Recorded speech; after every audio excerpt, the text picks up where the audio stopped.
নমস্কার, প্রিয়াঙ্কা হোম কিচেনে সকলকে স্বাগত জানাই। তো আজ আমি বানিয়েছি কচুরি পকোড়ি। তো দেখতে পাচ্ছ এটা কতটা সুন্দর হয়েছে। তো এটা দেখতে যতটা সুন্দর, খেতেও কিন্তু খুবই মুখরোচক আর খুবই মুচমুচে।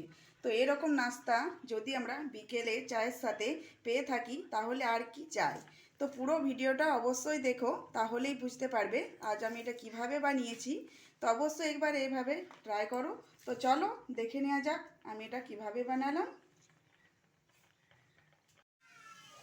তো কড়াই গরম হয়ে গেছে, দিয়ে দেবো সরষের তেল। 1 চামচ সরষের তেল।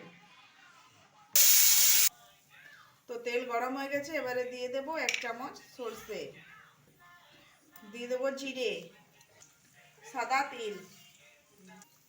এবারে এলে একটু ভালো করে ভেজে নেব। এবারে দিয়ে দেবো কাঁচা লঙ্কা কুচি আর গ্রেট করে রাখা আদা।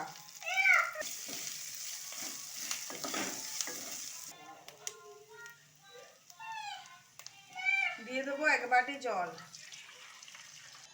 স্বাদ অনুযায়ী নুন, 1/2 চামচ গোলমরিচের গুঁড়ো, 1/2 চামচ লঙ্কা গুঁড়ো।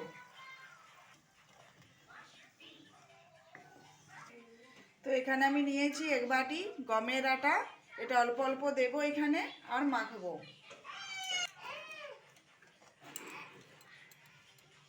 তো এটা আমার মাখা হয়ে গেছে।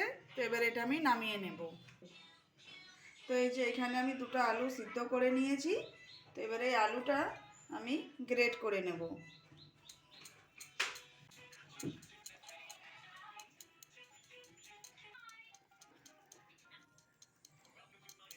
তো আলুগুলো গ্রেট করে নিয়েছি। এবার এখানে দিয়ে দেব ধনেপাতা কুচি। তারপরে এগুলো খুব ভালো করে মিশিয়ে নেব।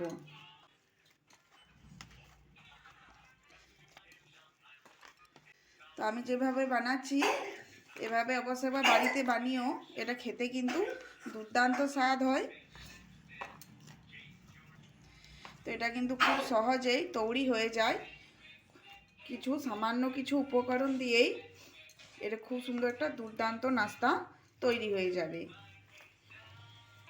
তো এই যে দেখো আমি খুব সুন্দর করে এটা কিন্তু মেখে নিয়েছি। তো হাতে অল্প তেল মেখে নিয়ে এখান থেকে অল্প অল্প নিয়ে এভাবে গোল করে নিতে হবে। তারপরে একটু এভাবে প্রেস করে দিতে হবে।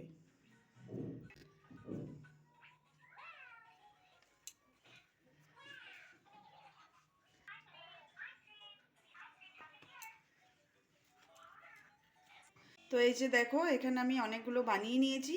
এবারে এগুলো আমি ভেজে নেব। তো তেল গরম হয়ে গেছে, এবারে তেলে আস্তে আস্তে এইভাবে ছেড়ে দেব।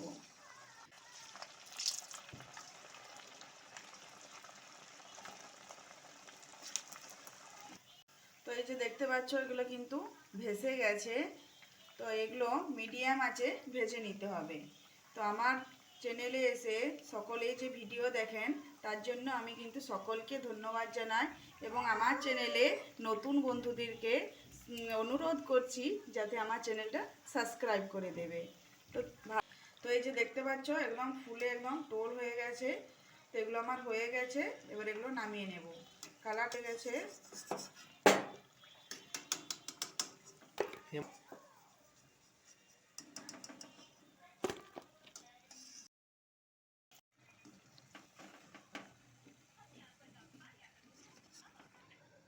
তো এই যে দেখো এখানে আমি কিন্তু সবগুলো ভেজে নিয়েছি।